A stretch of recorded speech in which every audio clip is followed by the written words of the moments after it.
Hello students, আমি class 8 metals and non-metals যেটো chapter আছে তোমালোকৰ science-ৰ সেই chapterটোৰ এতিয়ালৈকে আমি কোনবিলাক বস্তুৰ কথা গম পালো ধাতু আৰু অধাতুৰ বিষয়ে আমি ধাতু কি হয় ধাতুবিলাক কোনবিলাক তোমালোকে সচৰাচৰ দেখি থকা ধাতু বুলি যেটো ধাতু যিবিলাক আছে সেইবিলাক তোমালোকে গম পালা আৰু কেনেকুৱা ধৰণৰ বিলাক বস্তু ধাতু হয় ধাতুৰ হিষ্ট্ৰী এইবিলাক আমি গম পালো এতিয়া আজি আমি চাব লাগে ধাতুৰ ভৌতিক ধৰ্মনো কি এতিয়া ভৌতিক ধৰ্ম বুলি ক'লে কি হয় হেতু তোমালোকে বুজি পাব লাগিব ভৌতিক ধৰ্ম মানে তোমালোকে কিছুমান ৰাসায়নিক ধৰ্ম পাবা আৰু কিছুমান হৈছে ভৌতিক ধৰ্ম এতিয়া যিখিনি ভৌতিক ধৰ্ম সেই ভৌতিক ধৰ্মখিনি হৈছে যিবিলাক আমি খালি চকুৰে দেখা পাওঁ বা চকুৰে দেখা পাই বস্তু এটা চুই পেলাই আমি যিবিলাক বস্তু বুজি পাওঁ সেইখিনিয়ে হৈছে সেই ধাতুটোৰ ভৌতিক ধৰ্ম গতিকে ধাতুৰ ভৌতিক ধৰ্ম কোনবিলাক আমি আজি চাব লাগিব ইয়াত তোমালোকে দেখিছা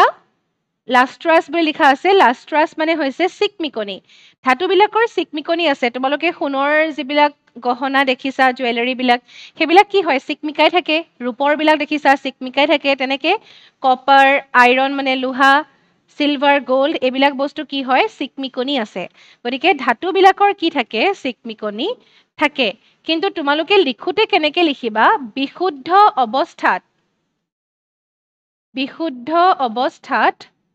ধাতুৰ চিকমিকনি থাকে বিশুদ্ধ অৱস্থাত ধাতুৰ চিকমিকনি থাকে এতিয়া বিশুদ্ধ অৱস্থা মানেনো কি বিশুদ্ধ অৱস্থা মানে হৈছে এই যেটো মানে ধাতু অৱস্থা ধাতুৰ যেটো অৱস্থা মানে ধাতু অৱস্থাত থাকিলে মেটালিক ফৰ্ম বুলি কোৱা হয় মানে কপাৰটো কপাৰ হিচাপে থাকিব লাগিব সিলভাৰটো সিলভাৰ হিচাপে থাকিব লাগিব হি বেলেগৰ লগত যৌগ হিচাপে থাকিলে নহব এতিয়া তোমালোকে যৌগ বুলি ক'লে যেনেকে পানীত কি থাকে হাইড্ৰজেন আৰু অক্সিজেন থাকে আৰু H2O মানে আমি কি বুলি কওঁ পানী বুলি কওঁ হয়নে এটো হৈছে পানী হৈছে এটা যৌগ বুজি পাইছা তাত হাইড্ৰজেন হৈছে এটা গ্যাস অক্সিজেনো গ্যাস কিন্তু পানীটো কি লিকুইড নহয় জানো গতিকে পানী হোৱাৰ লগে লগে দুইটা বস্তু বেলেগ হৈ গ'ল যৌগত সদায় বস্তু এটাৰ প্ৰপাৰ্টিখিনি বা ধৰ্মখিনি সলনি হৈ যায় এতিয়া হাইড্ৰজেন গ্যাস অক্সিজেনো গ্যাস দুইটা যেতিয়া লগ লাগিলে দুইটা কি হৈ গ'ল সলনি হৈ গ'ল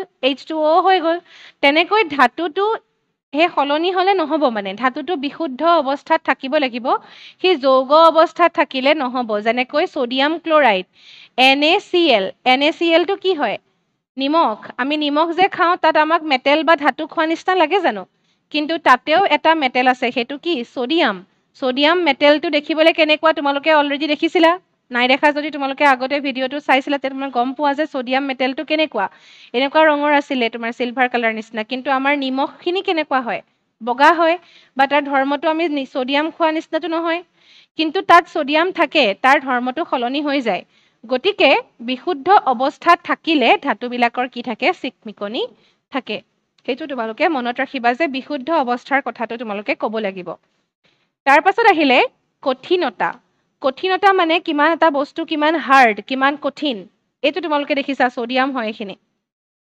এতিয়া ধাতুবিলাক সাধাৰণতে কি হয় কঠিন হয় নে পাতল হয় বা ঢিলা হয় বা কোমল হয় ধাতুবিলাক সাধাৰণতে কঠিন হয় হয়নে ধাতুবিলাক তোমালোকে জানা লোহাৰ আইৰণৰ লোহাৰ ৰড এডাল আমি কি কৰিব পাৰো খিৰিকিত যে থাকে ৰডবিলাক সেইবিলাক আমি আনি পেলাই নিজে হাতেৰে আমি ভাঙি দিব পাৰো জানো নোৱাৰো কিন্তু খৰি এডাল তোমাৰ যদি পাতল খৰি হলে অলপমান আমি ভাঙি দিব পাৰো গতিকে ধাতুবোৰ সাধাৰণতে কি হয় কঠিন হয় স্কেল এডাল প্লাষ্টিকৰ স্কেল এডাল ভাঙিব পাৰি সেইবুলি মই ভাঙিবলৈ কোৱা নাই এক্সপেৰিমেণ্ট কৰি চাব নালাগে কিন্তু হলেও তোমালোকে আইডিয়া কৰিব পাৰিছা কথাটো যে ধাতুবোৰ সাধাৰণতে কি হয় কঠিন হয় কিন্তু তাতে আকৌ এটা কথা আছে কঠিনতা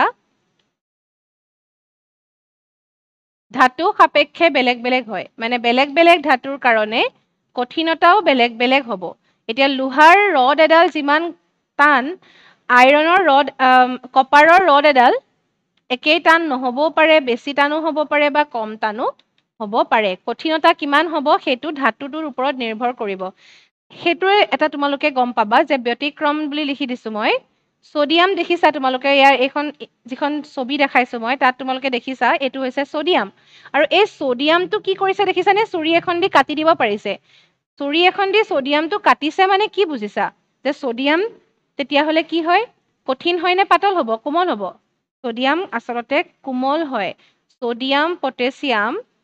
সোডিয়াম যেনেকৈ পাৰি তেনেকৈ পটাছিয়ামো পাৰি সোডিয়াম পটাছিয়াম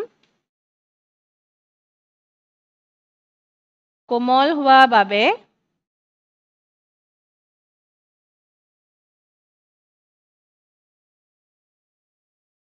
চুৰিৰে কাটিব পাৰি গতিকে সোডিয়াম পটাছিয়াম যেহেতু কোমল সেইকাৰণে ইহঁতক কি কৰিব পাৰি চুৰিৰে কাটিব পাৰি হ'ল গতিকে কঠিনতা কিমান বেলেগ বেলেগ হ'ব পাৰে এতিয়া তুমি লোহাৰ ৰড এডাল তুমি চুৰিৰে কাটিব নোৱাৰা গতিকে সেই কথাখিনি তোমালোকে জানিব লাগিব ইয়াৰ পাছত আহিলে ঘাত সহনীয়তা এতিয়া ঘাত সহনীয়তা মানে কি ঘাত সহনীয়তা মানে যেতিয়া ধাতুবিলাক কোবাই কি কৰিব পাৰি জানানে এখন পাতল এখন শীতলে কনভাৰ্ট কৰি দিব পাৰি পাতল এখন তোমাৰ এখন মানে কি কৰিব পাৰে পাত নিচিনা মানে যেনেকৈ তোমালোকে দেখিছা গ'ল্ডৰ এয়া দেখিছা গ'ল্ড ফইল বুলি কোৱা হয় সোণৰ পাতলে সলনি কৰি দিব পাৰি সেইকাৰণে সোণবিলাকক অৰ্নামেণ্টছ বা জুৱেলাৰী এইবিলাক বনাবৰ কাৰণে ব্যৱহাৰ কৰা হয় তেনেকৈ তোমালোকে বিশেষকৈ এটা ভাল বস্তু দেখিছা এলুমিনিয়াম ফইল এলুমিনিয়ামৰ যিখিনি মানে কাগজৰ নিচিনা হৈ যায় বস্তুটো একদম পাতল হৈ যায় এলুমিনিয়ামৰ আমি এটা কেৰাহী দেখিছোঁ কেৰাহীটো কেৰাহী কিন্তু সেইটোত বহুত হাৰ্ড হয় কিন্তু যেতিয়া তাক পিটি একদম পাতল শীতলে তাক কি কৰিব পাৰি সলনি কৰি দিব পাৰি আৰু তাক আমি তেতিয়া কি কৰিব পাৰোঁ এই খাদ্য বস্তুবিলাক পেকিং কৰিবৰ কাৰণে আমি ব্যৱহাৰ কৰিব পাৰোঁ গতিকে ধাতুৰ কি আছে ঘাত সহনীয়তা গুণ আছে ঘাত সহনীয়তা মানে তোমালোকে এনেকৈ লিখিবা কিছুমান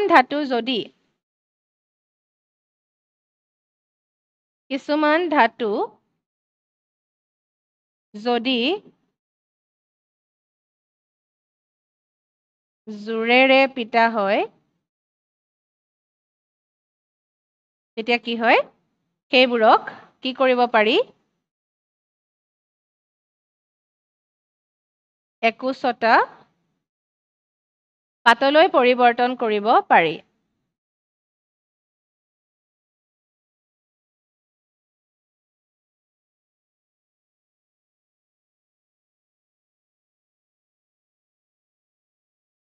আৰু ধাতুৰ এই ধৰ্মকে আমি কি বুলি কৈছোঁ ঘাত সহনীয়তা বুলি কৈছোঁ ধাতুৰ এই ধৰ্মকে কি বোলে ঘাত সহনীয়তা বোলে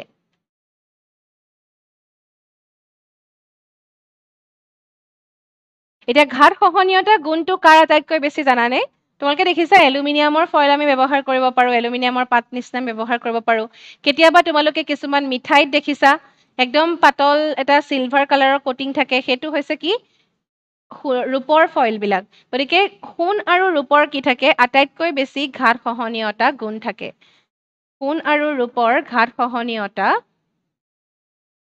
আটাইতকৈ বেছি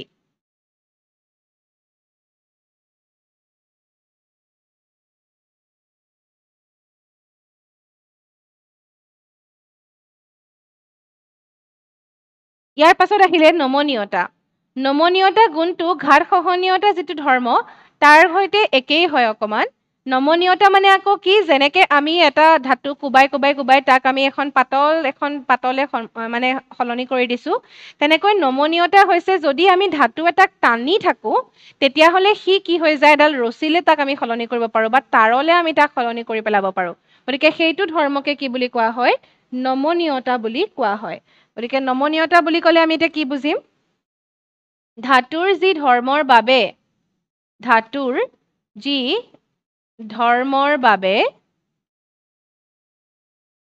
ইয়াক টানি তাঁৰলৈ পৰিৱৰ্তন কৰিব পাৰি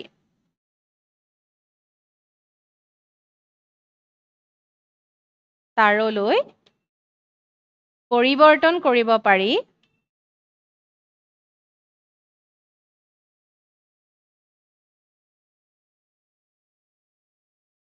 তাক নমনীয়তা বুলি কোৱা হয়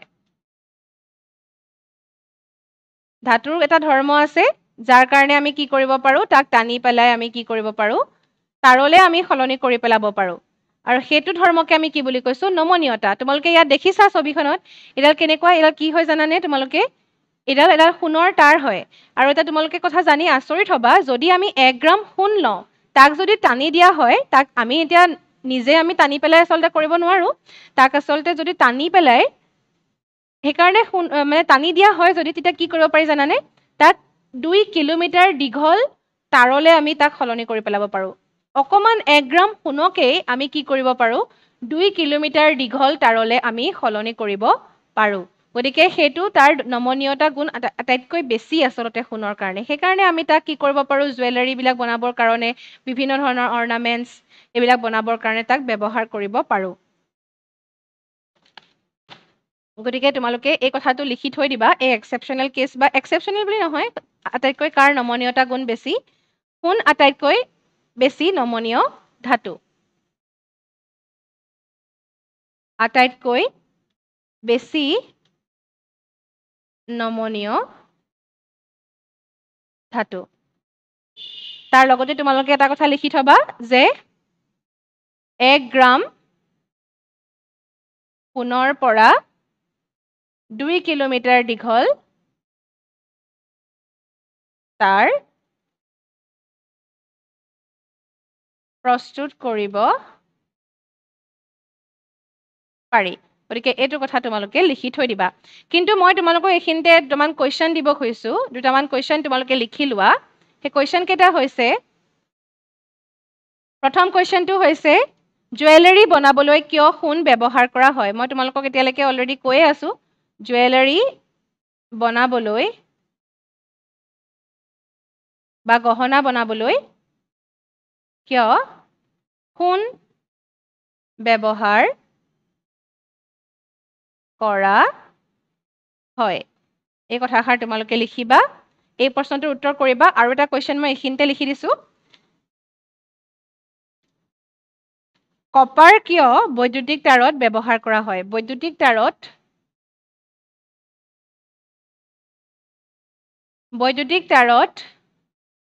কিয় কপাৰ ব্যৱহাৰ কৰা হয় গতিকে এইকেইটা প্ৰশ্নৰ তোমালোকে উত্তৰ কৰি মোক দেখুৱাবা ইয়াৰ পাছত আহিলে আন এটা ধৰ্মৰ কথা আমি চাই লওঁ আৰু এটা কথা মই তোমালোকক এইখিনিতে জনাই থওঁ নমনীয়তা গুণ অকল বোলে যে অকল সোণৰ আছে বা কপাৰৰ আছে সেইটো নহয় তোমালোকে কপাৰৰ তাঁৰবিলাক দেখিছা যিবিলাক তোমালোকে এই প্লাষ্টিকৰ মানে যিবিলাক তোমালোকে তাঁৰ দেখিছা ঘৰত যিবিলাক ইলেক্ট্ৰিকেল এপ্লায়েন্সেছবিলাকত মানে বৈদ্যুতিক তাঁৰবিলাক তোমালোকৰ যিবিলাক থাকে সেইবিলাক তোমালোকে চাব পাৰা মানে তোমালোকৰ যিবিলাক ইউজ হৈ থকা নাই কাৰেণ্ট য'ত লাগি থকা নাই সেইবিলাকত তোমালোকে চাবা তেনেকুৱা তাঁৰডাল তুমি যদি প্লাষ্টিকৰ যিটো কভাৰ থাকে সেইটো যদি তোমালোকে আঁতৰাই পেলাই তোমালোকে ভিতৰত যদি তোমালোকে কাটি পেলাই চোৱা যদি তাত তোমালোকে কিছুমান কপাৰৰ ৱায়াৰ দেখিবা গতিকে সেইবিলাকত কি ব্যৱহাৰ কৰা হৈছে কপাৰ ব্যৱহাৰ কৰা হৈছে সেইটোকে তোমালোকক প্ৰশ্ন সোধা হৈছে আৰু তোমালোকে যিবিলাক ফেন্সিং দেখা এলুমিনিয়াম ব্যৱহাৰ কৰা হয় তাত গতিকে সেইবিলাক বস্তু আচলতে আমি ব্যৱহাৰ কৰিব পাৰোঁ নমনীয়তা গুণৰ কাৰণেই আচলতে এইবিলাক ধাতু আমি ব্যৱহাৰ কৰিব পাৰোঁ ইয়াৰ পাছত আহিলে তাপৰ সুপৰিবাহী মানে কি বুজাইছে তোমালোকে কি দেখিছা যে এলুমিনিয়ামৰ এখন কেৰাহী আমাৰ কি কৰা হয় খানা বনাবৰ কাৰণে ব্যৱহাৰ কৰা হয় খাদ্য প্ৰস্তুত কৰিবৰ কাৰণে আমি কিটচেনত কি ব্যৱহাৰ কৰোঁ এলুমিনিয়ামৰ কেৰাহী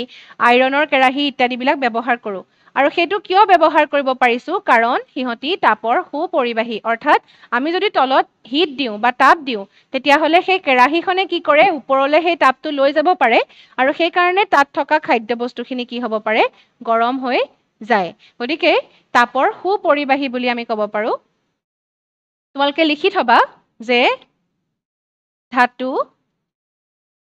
ধাতুবিলাক তাপৰ সুপৰিবাহী তোমালোকে এক্সাম্পল দি লিখিব পাৰা যে এলুমিনিয়ামৰ আমি কেৰাহী ব্যৱহাৰ কৰোঁ আইৰণৰ কেৰাহী ব্যৱহাৰ কৰোঁ বা অন্যান্য বস্তু আমি ব্যৱহাৰ কৰি আমি তাপৰ ব্যৱহাৰ কৰিব পাৰোঁ গতিকে উদাহৰণ কি দিবা মই তোমালোকক এনেই উদাহৰণ তোমালোকে এলুমিনিয়ামৰ কেৰাহী আইৰণৰ কেৰাহী এনেকৈ ধৰণে দিব পাৰা মই এতিয়া এলুমিনিয়াম আইৰণ এনেকৈ ধৰণে লিখি থৈ দিছোঁ আৰু তাৰ কাৰণে তোমালোকে এটা কথা মনত ৰাখিবা যে তোমালোকে এই চিম্বলবোৰ জানিব লাগিব মই এতিয়া তোমালোকক এলুমিনিয়াম বুলি কৈছোঁ কিন্তু লিখিছোঁ মই AL গতিকে তোমালোকে পিছত জানিব লাগিব যে এই AL মানে হৈছে এলুমিনিয়াম সেইটো যদি নাজানা তোমালোকৰ তেতিয়াহ'লে দিগদাৰ হ'ব কাৰণ পৰীক্ষাটো কেতিয়াবা প্ৰশ্নত তোমালোকক সম্পূৰ্ণৰূপে নামটো নিলিখি এই চিম্বলবোৰ দিব পাৰে গতিকে সাৱধান হ'বা ইয়াৰ পাছত আহিলে উচ্চ গলনাংক এতিয়া গলনাংক মানে কি গলনাংক বুলি কোৱাৰ লগে লগে তোমালোকে জানিব লাগিব যে গলনাংকনো কি আচলতে যি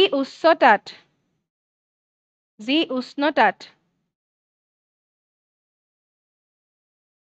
বস্তু এটা গলিবলৈ আৰম্ভ কৰে, সেই উষ্ণতাকে আমি কি বুলি ক'ব পাৰোঁ?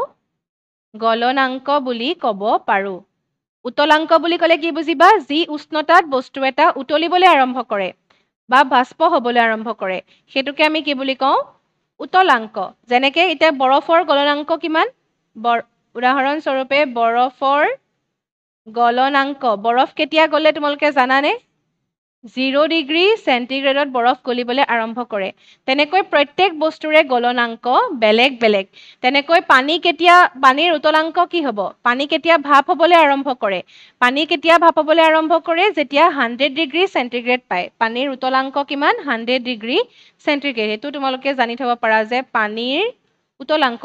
ইয়াৰ লগতে তোমালোকক মই এক্সট্ৰা ইনফৰমেশ্যন কিছুমান দি গৈছোঁ, গতিকে সেইবিলাক তোমালোকে মনত ৰাখি যাবা, কেতিয়াবা মই হঠাতে সুধি দিব পাৰোঁ।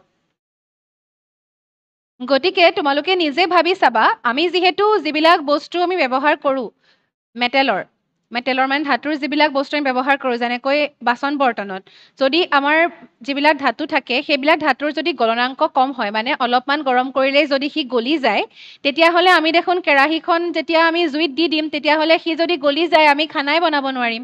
গতিকে সি সোনকালে গলিব নালাগিব, তাৰমানে তাৰ গলনাংক কি হ'ব লাগিব? বেছি হ'ব লাগিব। সেইটো কথা কোৱা হৈছে যে ধাতুবিলাকৰ গলনাংক আৰু উতলাংক বেছি। তোমালোকে লিখি ল'বা, ধাতুৰ গলনাংক আৰু উতলাংক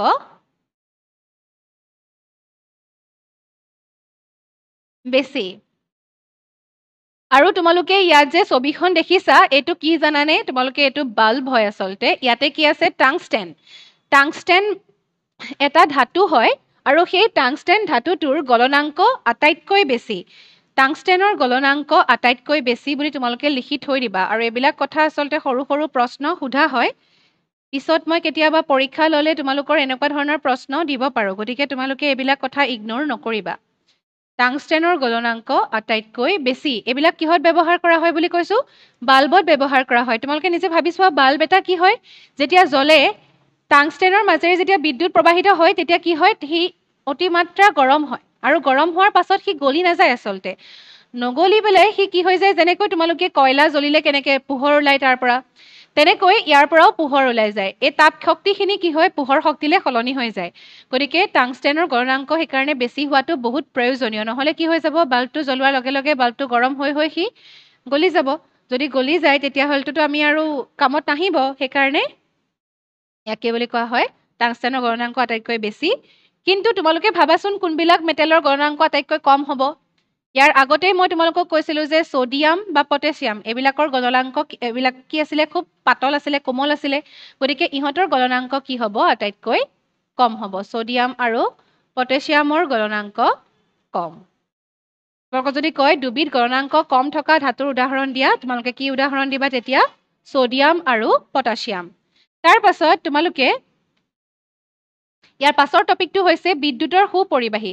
এতিয়া ধাতুবিলাক বিদ্যুতৰ সুপৰিবাহী। মই আগতেই তোমালোকক কৈছোঁ যে যিবিলাক আমাৰ ৱায়াৰ ব্যৱহাৰ কৰা হয়, বৈদ্যুতিক তাঁৰ যিবিলাক ব্যৱহাৰ কৰা হয় লাইটৰ ক্ষেত্ৰত বা বিভিন্ন ইলেক্ট্ৰিকেল এপ্লায়েন্সেছবিলাকত, সেইবিলাক তাঁৰত কি থাকে? বাহিৰততো এটা প্লাষ্টিকৰ কোটিং থাকে, কিন্তু ভিতৰত কি থাকে? তোমালোকে দেখিছা ইয়াতে এতিয়া। ইয়াত কি আছে? কপাৰৰ ৱায়াৰ আছে। কপাৰ ভিতৰত দিয়া থাকে, কাৰণ কপাৰ এবিধ ধাতু, আৰু ধাতুবিলাক কি হয়? বিদ্যুতৰ সুপৰিবাহী। গতিকে তোমালোকে লিখিবা, ধাতু বিদ্যুতৰ সুপৰিবাহী।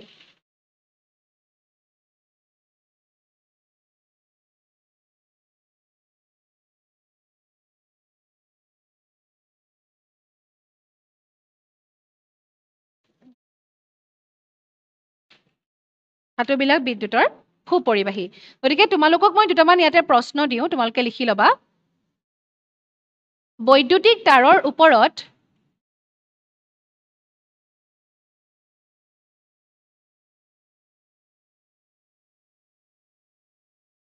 প্লাষ্টিকৰ কভাৰ কিয় থাকে? বা প্লাষ্টিকৰ প্ৰলেপ কিয় থাকে?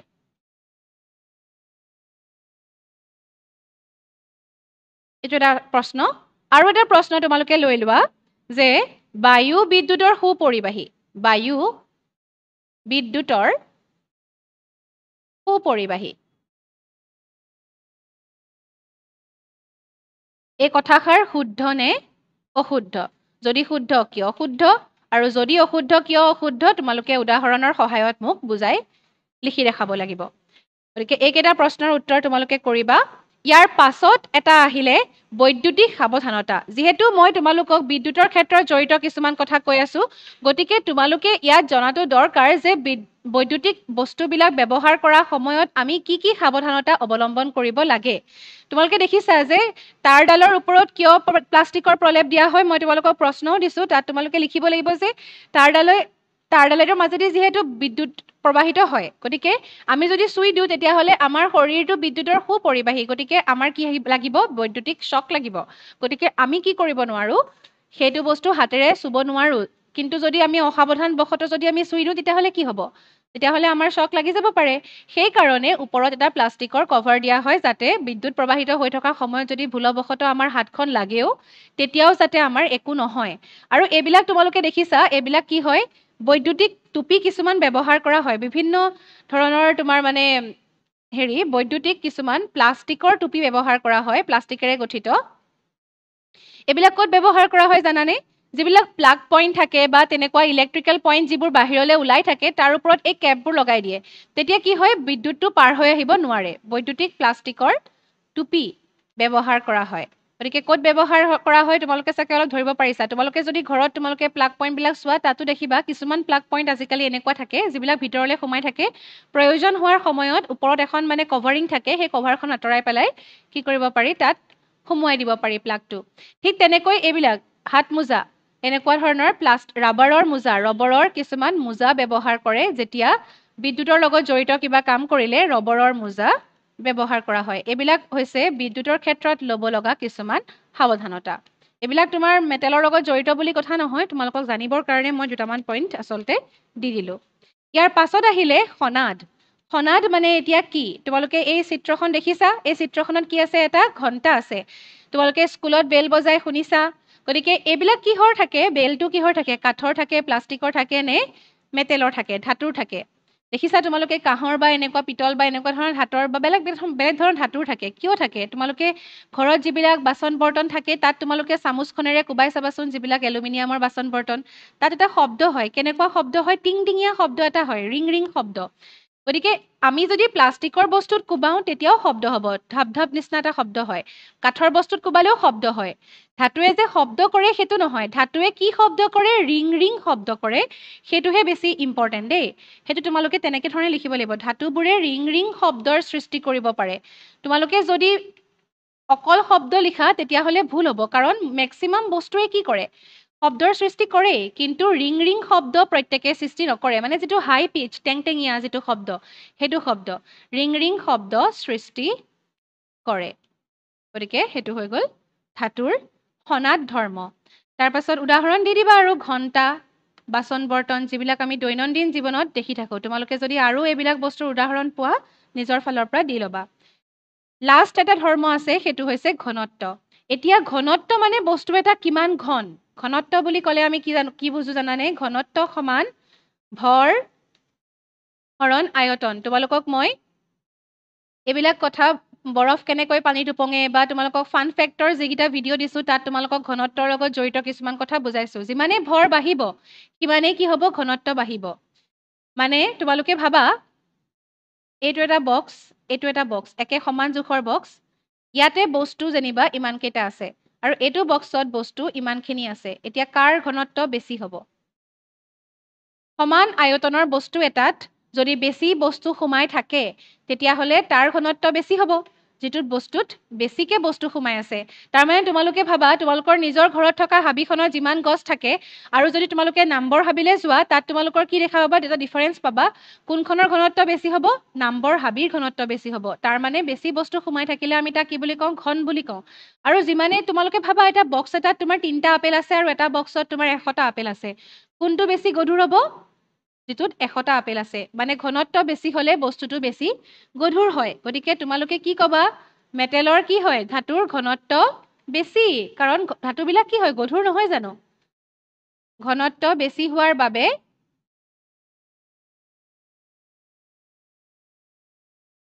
ধাতুবোৰ কি হয় গধুৰ বুজিলা তাৰ পাছত আটাইতকৈ বেছি ঘনত্বৰ ধাতু কেইটা হৈছে ইৰিডিয়াম আৰু অজমিয়াম তোমালোকে হয়তো নাম নাই শুনা কিন্তু এতিয়া তোমালোকে শুনিলা গতিকে তোমালোকে এইকেইটা জানি লোৱা যে এইকেইটা হৈছে ধাতু তোমালোকে পিৰিয়ডিক টেবুল পৰ্যাবৃত্ত তালিকাখনত বিচাৰি চাব পাৰা ইৰিডিয়াম আৰু অজমিয়ামৰ ঘনত্ব কি হয় যথেষ্ট ঘনত্ব বেছি আৰু কাৰ ঘনত্ব কম লিথিয়ামৰ ঘনত্ব কম হাইড্ৰজেন হিলিয়াম লিথিয়াম একদম আটাইতকৈ সৰু ধাতু গতিকে লিথিয়ামৰ ঘনত্ব কি হয় কম তাৰ আকাৰটো একেবাৰে সৰু হয় সেইকাৰণে লিথিয়ামৰ ঘনত্বটো কম গতিকে তোমালোকে এতিয়ালৈকে যিমানখিনি ভৌতিক ধৰ্ম পালা এই গোটেইখিনি ভালকে পঢ়িবা লিখি ল'বা আৰু যদি কিবা নুবুজা থাকে মোক সুধিবা আৰু লিখি পেলাই মোক তোমালোকে প্ৰশ্ন উত্তৰ কৰি আৰু বাকী নোটখিনি লিখি মোক দেখুৱাবা